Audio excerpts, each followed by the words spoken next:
Hi hello ಎಲ್ಲರಿಗೂ ನಮಸ್ಕಾರ. ನಾನು ನಿಮ್ಮ ಅನಾಮಿಕಾ ಅಭಿವ್ಯಕ್ತಿ ಕಥಾಲೋಕಕ್ಕೆ ಸ್ವಾಗತ.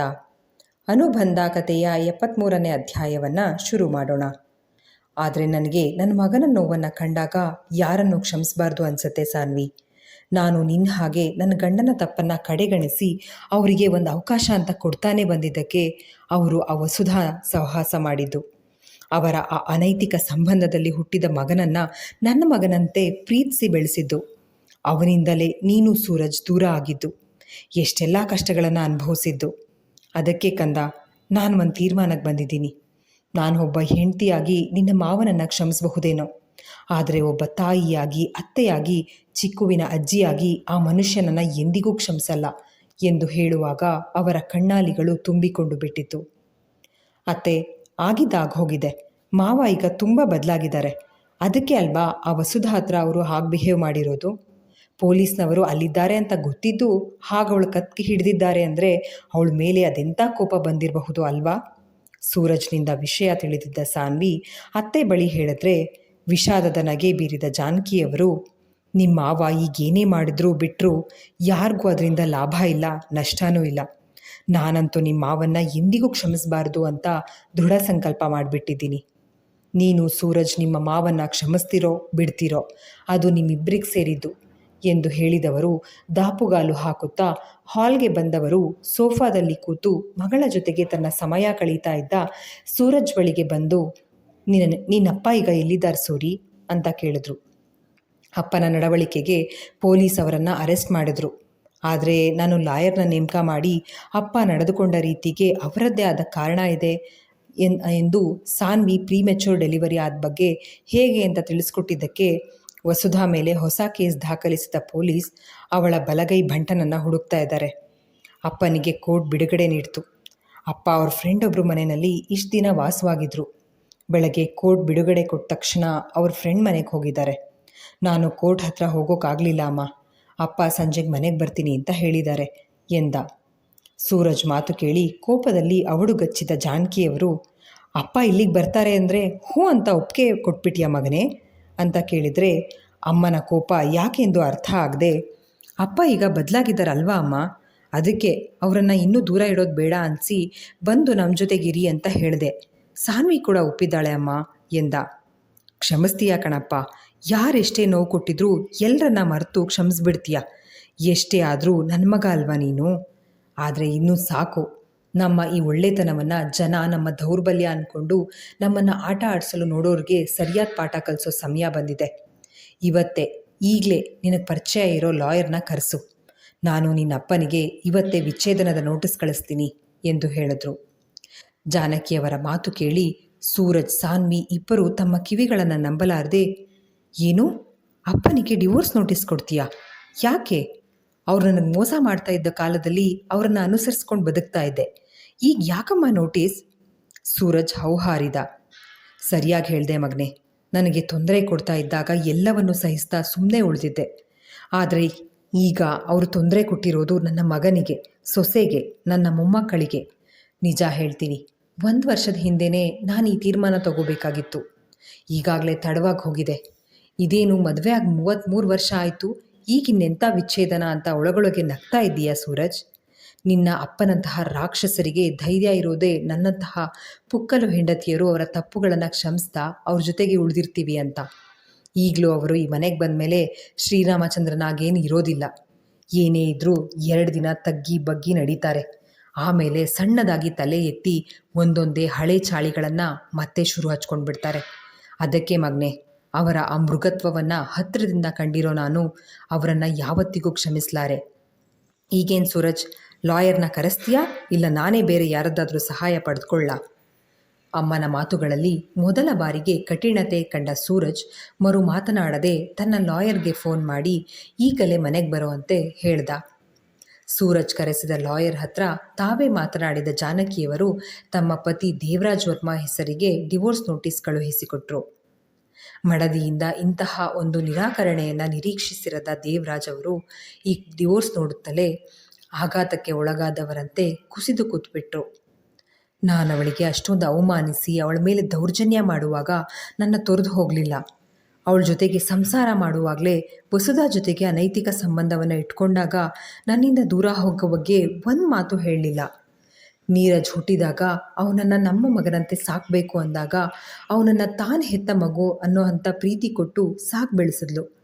ಆದರೆ ಈಗ ನನ್ನ ಎಲ್ಲ ತಪ್ಪುಗಳನ್ನು ತಿದ್ದುಕೊಂಡು ಒಳ್ಳೆ ಮನುಷ್ಯನಾಗಿ ಬದುಕಬೇಕು ಅನ್ನೋ ತೀರ್ಮಾನ ಮಾಡಿರುವಾಗ ನನ್ನ ತೊರೆದು ಬದುಕೋ ಬಗ್ಗೆ ಯೋಚನೆ ಮಾಡ್ತಿದ್ದಾಳಲ್ಲ, ಯಾಕೆ?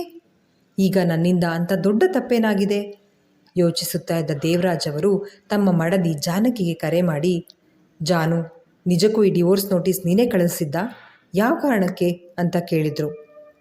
1 ವರ್ಷ ನನ್ನ ಮಗನಿಂದ ಅವನ ಮಗನನ್ನು ದೂರ ಇಟ್ಟಿದ್ದಕ್ಕೆ ಎಂದು ಹೇಳಿ ಕರೆ ಕಟ್ ಮಾಡಿಬಿಟ್ರು. ಈಗ ಮುಂದೇನು ಮಾಡಬೇಕು ತೋಚದಾಗಿ ಹಿರಿಮಗನ ಸಲಹೆ ಪಡೆಯಲು ಯುವರಾಜ್ಗೆ ಕರೆ ಮಾಡಿದರು. ಅಪ್ಪ, ನಿಮ್ಮ ಮಾತು ಕೇಳಿಕೊಂಡು ಹೆಜ್ಜೆ ಹೆಜ್ಜೆಗೂ ಸಾನ್ವಿಗೆ ಸೂರಜ್ಗೆ ಮೋಸ ಮಾಡಿದ್ದಕ್ಕೆ ನನ್ನ ಬದುಕೆ ಮೂರಾ ಬಟ್ಟೆ ಆಗಿ ಹೋಗಿದೆ. ಈಗ ನಿಮಗೇನು ಸಹಾಯ ಮಾಡಲಿ? ನನ್ನ ಜೀವನ ಸರಿ ಮಾಡಿಕೊಂಡ್ರೆ ಸಾಕಾಗೋಗಿದೆ.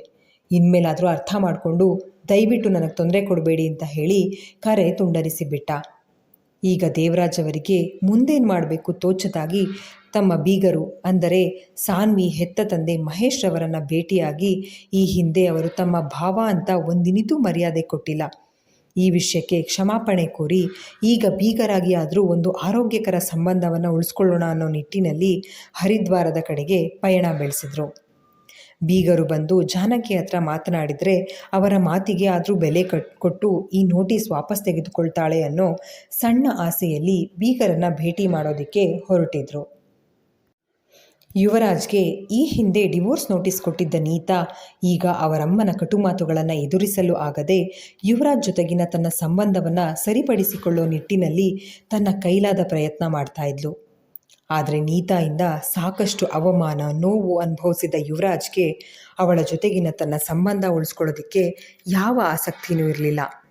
ಇದೇ ವಿಚಾರವಾಗಿ ತನ್ನಮ್ಮನ ಜೊತೆಗೆ ಮಾತನಾಡಿ ಒಂದು ತೀರ್ಮಾನಕ್ಕೆ ಬರಬೇಕೆಂದು ಯುವರಾಜ್ ಯೋಚಿಸಿದ್ದಾನೆ. ಈ ಹಿಂದೆ ಸೂರಜ್ ಸಾನ್ವಿನ ದೂರ ಮಾಡಬೇಕು ಅಂತ ಹುನ್ನಾರ ಮಾಡಿದ್ದ ವರ್ಮಾ ಕುಟುಂಬದ ಸದಸ್ಯರು ಈಗ ತಮ್ಮ ತಮ್ಮ ಸಂಕಷ್ಟಗಳಲ್ಲಿ ಸಿಲುಕಿದ್ರೆ ಸಾನ್ವಿ ಮತ್ತು ಸೂರಜ್ ತಮ್ಮ ಮಕ್ಕಳ ಜೊತೆಗೆ ಮತ್ತು ತಾಯಿ ಅಜ್ಜಿ ಜೊತೆಗೆ ನೆಮ್ಮದಿಯ ಜೀವನ ನಡೆಸ್ತಾ ಇದ್ರು. ಆದರೆ ಆಗಾಗ ಸಾನ್ವಿ ಸೂರಜ್ ನಡುವೆ ಆಗುವ ಕೋಳಿ ಜಗಳವನ್ನು ನೋಡಿ ನಗುವ ಜಾನಕಿ ಹಾಗೂ ದುರ್ಗಾದೇವಿಯವರು ತಮ್ಮ ಮಕ್ಕಳ ಮೊಗದಲ್ಲಿ ಇರುವ ಈ ನೆಮ್ಮದಿ ಸಂತೋಷ ಸದಾಕಾಲ ಹೀಗೆ ಉಳಿಯಲಿ ಅಂತ ಹಾರೈಸ್ತಾ ಇದ್ರು. ಮಗುಗೆ 3 ತಿಂಗಳು ತುಂಬೋ ಮೊದಲು ನಾಮಕರಣ ಮಾಡಿಬಿಡೋಣ ಸೂರಿ, ಮನೆಯಲ್ಲೇ ನಮ್ಮ ಹತ್ತಿರದ ಸಂಬಂಧಿಕರನ್ನು ಕರೆದು ಪೂಜೆ, ಆಯುಷ್ಯ ಹೋಮ, ನಂತರ ನಾಮಕರಣ ಶಾಸ್ತ್ರ ಇಟ್ಕೊಳ್ಳೋಣ ಅಂತ ಹೇಳಿದ ಅಮ್ಮನ ಮಾತಿಗೆ ಒಪ್ಪಿಗೆ ಸೂಚಿಸಿದ್ದ ಸೂರಜ್. ತನ್ನ ಪರಿಚಯದ ಫೋಟೋಗ್ರಾಫರ್ನ ಕರೆಸುವ ಬಗ್ಗೆ ಯೋಚಿಸಿದಾಗ ಅದನ್ನು ನಿರಾಕರಿಸಿದ ಸಾನ್ವಿ, ಸೂರಿ ಪ್ಲೀಸ್, ಈ ಫೋಟೋ ವಿಡಿಯೋ ಎಲ್ಲ ಬೇಡ ಅನಿಸುತ್ತೆ. ಆಮೇಲೆ ಚಿಕ್ಕು ನನ್ನ ನಾಮಕರಣದ ಫೋಟೋ ಎಲ್ಲಿ ಅಂತ ಕೇಳ್ತಾನೆ. ಮನೆ ಶಿಫ್ಟ್ ಮಾಡುವಾಗ ಕಳೆದು ಹೋಯಿತು ಅಂತ ಸುಳ್ಳು ಹೇಳಬೇಕು. ಪಾಪ ಆ ಮಗುಗೆ ಹೆಜ್ಜೆ ಹೆಜ್ಜೆಗೂ ಬರೀ ಸುಳ್ಳು ಹೇಳ್ಕೊಂಡು ಬರ್ತಾ ಇದ್ದೀವಿ ಎಂದು ಬೇಸರ ತುಂಬಿದ ಸಾನ್ವಿ ಮಾತನ್ನು ಕೇಳಿದ ಸೂರಜ್ ಮನವು ಕ್ಷಣ ಮಂಕು ಕವಿದಂತೆ ಆಗಿತ್ತು. ತನ್ನ ಮನೆಯವರ ಕುತಂತ್ರದಿಂದ ತನ್ನ ಮಕ್ಕಳು ಎಷ್ಟೆಲ್ಲ ಅನುಭವಿಸ್ಬೇಕಾಗ್ತಿದೆ ಎಂಬ ಬೇಸರದಲ್ಲಿ 1-2 ನಿಮಿಷ ಹಾಗೆಯೇ ತನ್ನ ಪುಟ್ಟ ಮಗಳು ಕೈಕಾಲು ಬಡಿಯುತ್ತಾ ಇರುವುದನ್ನು ನೋಡ್ತಾ ಇದ್ದ ಸೂರಜ್ ತಕ್ಷಣ ತನ್ನ ಸ್ನೇಹಿತನಿಗೆ ಕರೆ ಮಾಡಿ ನಾಮಕರಣಕ್ಕೆ ವಿಡಿಯೋ ಫೋಟೋ ವ್ಯವಸ್ಥೆ ಮಾಡಿಸಿಯೇ ಬಿಟ್ಟ. ಹಾಗೆಯೇ ನಾಮಕರಣದ 1 ವಾರದ ಮುಂಚಿತವಾಗಿ ತನ್ನ ಮಗನ ಫೋಟೋಶೂಟ್ ಬಗ್ಗೆ ಪ್ಲ್ಯಾನ್ ಮಾಡಿ ವಿಧ ವಿಧವಾದ ಬಟ್ಟೆಗಳಲ್ಲಿ ಭಂಗಿಯಲ್ಲಿ ತನ್ನ ಮಗನ ಫೋಟೋಶೂಟ್ ಮಾಡಿಸಿ ಅವನ ಬಾಲ್ಯದ ಸುಂದರ ನೆನಪಿನ ಕ್ಷಣಗಳನ್ನು ಕ್ಯಾಮರಾ ಕಣ್ಣಿನಲ್ಲಿ ಸೆರೆ ಹಿಡಿಯುವ ತನ್ನ ಆಸೆಯನ್ನು ವ್ಯಕ್ತಪಡಿಸಿದ. ನೋಡು, ನಾಮಕರಣದ ಫೋಟೋಗಳು ಇಲ್ಲ ಅಂದ್ರೇನು, ಅವನ ಫೋಟೋಶೂಟ್ ಮಾಡಿಸಿ ಚಂದದ ಫೋಟೋಗಳನ್ನು ನಮ್ಮ ಮನೆ ತುಂಬ ಹಾಕೋಣ. ಅದೆಷ್ಟು ಉತ್ಸಾಹ ತುಂಬಿತ್ತು ಸೂರಜ್ ಮಾತುಗಳಲ್ಲಿ. ತನ್ನ ಇನಿಯನ ಸಂತಸ ಕಂಡು ಬೇಡ ಅನ್ನೋ ಮನಸ್ಸಾಗದೆ ಸಾನ್ವಿ ಅವನ ಆಸೆಗೆ ಅಸ್ತು ಅಂದ್ಲು. ಹೀಗೆಯೇ ನೋಡ್ತಿದ್ದಂತೆ ದಿನಗಳು ಉರುಳಿ ಸೂರಜ್ ಮತ್ತು ಸಾನ್ವಿ ಮಗಳಿಗೆ 2.5 ತಿಂಗಳು ತುಂಬಿ ನಾಮಕರಣಕ್ಕೆ ಅರ್ಚಕರು ನಿಗದಿಪಡಿಸಿದ ದಿನಾಂಕ ಹತ್ತಿರ ಬಂದೇ ಬಿಟ್ಟಿತ್ತು. ಅಂದು ಲಾನ್ನಲ್ಲಿ ಪುಟ್ಟ ಸೂರ್ಯಾಂಶ್ನ ಫೋಟೋಶೂಟ್ ಇರಿಸಿದ್ದ ಸೂರಜ್ ಹಾಲ್ನಲ್ಲಿ ತನ್ನ ಮುದ್ದಾದ ಫ್ಯಾಮಿಲಿ ಫೋಟೋ ಹಾಕಬೇಕೆಂದು ಫೋಟೋಶೂಟ್ನ ಕೊನೆಯಲ್ಲಿ ತನ್ನ ಮಡದಿ 2 ಮಕ್ಕಳ ಜೊತೆಗೆ ಒಂದು ಚಂದದ ಫೋಟೋಗಾಗಿ ಕ್ಯಾಮರಾ ಮುಂದೆ ನಿಂತಿರುವಾಗ ಸಾನ್ವಿ ಮನೆಯ ಗೇಟ್ ಕಡೆಗೆ ಆಗಾಗ ನೋಡ್ತಾ ಇರೋದನ್ನು ಗಮನಿಸಿದ ಸೂರಜ್, ಏನಾಯ್ತೋ ಸಾನು, ಏನಾದರೂ ಆರ್ಡರ್ ಮಾಡಿದ್ಯಾ ಅಂತ ಕೇಳಿದ್ರೆ ಇಲ್ಲ ಅಂತ ಹೇಳಿ, ಸೂರಿ ಮನೆಯೊಳಗೆ ಫೋಟೋ ತೆಗೆಸ್ಕೊಳ್ಳೋಣ ಪ್ಲೀಸ್ ಅಂತ ಹೇಳ್ತಾ ತನ್ನ ಪುಟ್ಟ ಮಗಳನ್ನು ಎತ್ಕೊಂಡು ಮಗನ ಕೈ ಹಿಡಿದು ಮನೆಯೊಳಗೆ ನಡೆದುಬಿಟ್ರೆ, ಏನಾಯಿತು ಈ ಸುಂಡಿಲಿಗೆ? ಗೇಟ್ ಕಡೆಗೆ ನೋಡಿ ಅಲ್ಲಿ ಏನೂ ಕಾಣದೇ ಇದ್ದಾಗ, ಸಾನು ಏನಾಯಿತೋ ಅಂತ ಕೇಳುತ್ತಾ ಮನೆಯೊಳಗೆ ನಡೆದ. ಮಕ್ಕಳನ್ನು ಜಾನಕಿಯವರ ಸುಪರ್ದಿಗೆ ಬಿಟ್ಟು ಸೂರಜ್ನ ರೂಮ್ಗೆ ಕರೆದುಕೊಂಡು ಹೋದವಳು, ಸೂರಿ, ನಾನೀಗ ಸ್ವಲ್ಪ ಹೊತ್ತಿನ ಮುಂಚೆ ಅವನನ್ನು ನೋಡಿದೆ.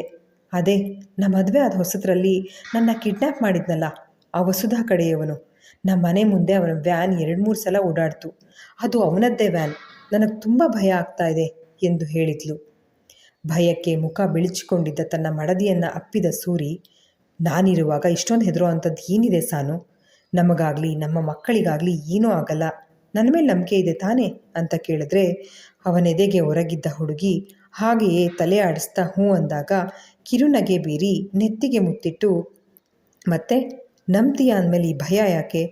ಅವನ ಟೈಮ್ ಹತ್ತಿರ ಬಂತು, ಅದಕ್ಕೆ ಇಲ್ಲಿ ಕಾಣಿಸ್ಕೊಂಡಿದ್ದಾನೆ ಎಂದು ಹೇಳಿ ಸಾನ್ವಿಗೆ ಸಾಕಷ್ಟು ಧೈರ್ಯ ತುಂಬಿದವನು ಅದ್ಯಾರಿಗೋ ಕರೆ ಮಾಡಿ ವಿಷಯ ತಿಳಿಸಿದ್ದ.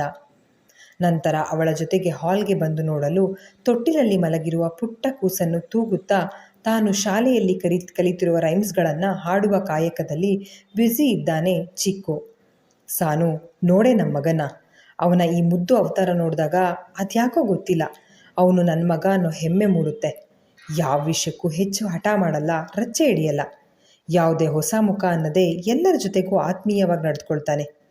ನಿಜ ಹೇಳ್ತೀನಿ, ಚಿಕ್ಕುನ ನಮ್ಮ ಮಗನಾಗಿ ಪಡೆಯೋಕೆ ಎಷ್ಟೋ ಜನ್ಮದ ಪುಣ್ಯ ಮಾಡಿದ್ವಿ ಎಂದು ಹೇಳುತ್ತಾ ಒಂದು ಹೆಜ್ಜೆ ಮುಂದೆ ಇಟ್ಟ ಸೂರಜ್ನ ತಡೆದ ಸಾನ್ವಿ, ಅಲ್ಲಿ ನಮ್ಮ ಚಿಕ್ಕು ಮತ್ತು ಪಾಪು ವಿಡಿಯೋ ತೆಗಿತಾ ಇದ್ದಾರೆ, ಎಂಥ ಸ್ವೀಟ್ ಮೆಮೊರಿ ಆಗುತ್ತೆ ಅಲ್ವಾ ಇದು ಸೂರಿ ಎಂದು ಹೇಳಿ ಅವನ ತೋಳು ಬಳಸಿದವಳು ಚಿಕ್ಕು ನಾಮಕರಣವನ್ನು ದೇವಸ್ಥಾನದಲ್ಲಿ ಒಂದು ಅಷ್ಟೋತ್ತರ ಮಾಡಿಸಿ ತನ್ನ ತಂದೆಯ ಕೈಯಲ್ಲಿ ಮಗು ಕಿವಿಯಲ್ಲಿ 3 ಬಾರಿ ಹೆಸರು ಹೇಳಿಸಿ ಮುಗಿಸ್ಬಿಟ್ಟಿರೋ ಬಗ್ಗೆ ನೆನೆದು ಕಣ್ಣು ತುಂಬಿಕೊಂಡ್ಳು.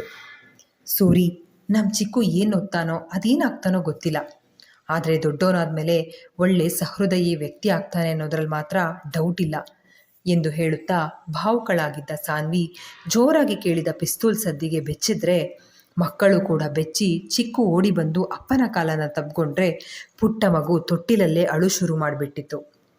ಸಾನ್ವಿ ಬೇಗ ಹೋಗಿ ಮಗುನ ತನ್ನ ಎದೆಗೆ ಅಪ್ಪಿ ಸಂತೈಸಲುತ್ತಾ ಇರಲು ಜಾನಕಿ ಮತ್ತು ದುರ್ಗಾದೇವಿಯವರು ಸಹ ಗಾಬರಿಗೊಳಗಾಗಿದ್ರು. ಆದರೆ ಸೂರಜ್ ಮಾತ್ರ ಯಾವುದೇ ಉದ್ವೇಗಕ್ಕೆ ಒಳಗಾಗಿರಲಿಲ್ಲ. ಯಾಕೆಲ್ಲರೂ ಹೀಗೆ ಹೆದರ್ತಾ ಇದ್ದೀರಾ? ಏನೂ ಆಗಿಲ್ಲ, ಪೊಲೀಸ್ನವರು ಅವ್ರ ಕೆಲಸ ಮಾಡಿ ಮುಗಿಸಿದ್ದಾರೆ. ಸೊ ಪ್ಲೀಸ್ ಎಲ್ಲ ಆರಾಮಾಗಿರಿ. ಅಮ್ಮ, ಚಿಕ್ಕುನ ಅಜ್ಜಿ ರೂಮ್ ಕರ್ಕೊಂಡು ಹೋಗಿ. ಸಾನು, ನೀನು ಮಗುಗೆ ಹಾಲುಣಿಸಿ ಮಲಗಿಸು, ಹಾಗೆ ಮಗು ಜೊತೆಗೆ ಇರು. ನಾನು ಹೋಗಿ ಪೊಲೀಸ್ನವರ ಜೊತೆಗೆ ಸ್ವಲ್ಪ ಮಾತುಕತೆ ಮುಗಿಸ್ಕೊಂಡು ಬರ್ತೀನಿ ಅಂತ ಹೇಳಿ ಫೋಟೋಗ್ರಾಫರ್ನ ಕಳುಹಿಸಿಕೊಟ್ಟವನು ಸಾನ್ವಿ ಕಡೆ ನೋಡಿ ಕಣ್ಮಿಟುಕಿಸಿ ಹೊರಗೆ ಹೋದರೆ, ಅತ್ತೆ, ನಿಮ್ಮ ಮಗನ ಏನೋ ಅಂದ್ಕೊಂಡಿದ್ದೆ, ಆದರೆ ಇವ್ರು ಏನು ಅನ್ನೋದೇ ಅರ್ಥ ಆಗ್ತಾ ಇಲ್ಲ ಅಂತ ಹೇಳ್ತಾ ತನ್ನ ರೂಮ್ ಕಡೆಗೆ ಹೋಗುವಾಗ, ನನ್ನ ಮಗ ಇನ್ಯಾರು, ನೀನು ಇನಿಯ ಅಷ್ಟೇ ಕಣಮ್ಮ. ಅತ್ತೆಯ ಮಾತುಗೆ ನಗುತ್ತಾ ರೂಮ್ ಸೇರಿದ ಸಾನ್ವಿ ಮಗುಗೆ ಹಾಲುಣಿಸಿ ಮಲಗಿಸಿದ್ಲು. ಸೂರಜ್ ಮೊದಲು ಬಾಸ್ ಆಗಿ, ನಂತರ ಇನಿಯನಾಗಿ, ಆಮೇಲೆ ನನ್ನ ಕಸಿನ್ ಆಗಿ, ಈಗ ನನ್ನ ಮಕ್ಕಳ ತಂದೆಯಾಗಿ, ಈಗ ಎಲ್ಲದಕ್ಕಿಂತ ಹೆಚ್ಚಾಗಿ ನನಗೆ ಒಳ್ಳೆ ಸ್ನೇಹಿತನಂತೆ ಇರುವ ವ್ಯಕ್ತಿ ನನ್ನ ಬದುಕಿಗೆ ಅಂದು ಬರದೇ ಇದ್ದಿದ್ರೆ, ಹೇಳ್ದೆ ಕೇಳದೆ ತಾಳಿ ಕಟ್ಟದೇ ಇದ್ದಿದ್ರೆ ನಾನಿಂದು ಎಲ್ಲಿರ್ತಾ ಇದ್ದೆ, ಹೇಗಿರ್ತಾ ಇದ್ದೆ? ತನ್ನ ಗತದ ಬದುಕಿನ ಬಗ್ಗೆ ಯೋಚಿಸ್ತಾ ಮಗು ಪಕ್ಕ ಮೈಚಲ್ಲಿದ ಸಾನ್ವಿ ಹಾಗೆಯೇ ಆಯಾಸಕ್ಕೆ ನಿದ್ರೆಗೆ ಜಾರಿದ್ಲು. ಇಲ್ಲಿಗೆ ಈ ಸಂಚಿಕೆ ಮುಕ್ತಾಯವಾಯಿತು. ಸಂಚಿಕೆ ನಿಮ್ಮೆಲ್ಲರಿಗೂ ಇಷ್ಟವಾಗಿದೆ ಅಂತ ಭಾವಿಸ್ತೇನೆ. ದಯವಿಟ್ಟು ನಿಮ್ಮ ಅನಿಸಿಕೆ ಅಭಿಪ್ರಾಯಗಳನ್ನು ಕಮೆಂಟ್ ಸೆಕ್ಷನಲ್ಲಿ ಹಂಚ್ಕೊಳ್ಳೋದನ್ನು ಮರಿಬೇಡಿ. ಧನ್ಯವಾದಗಳು.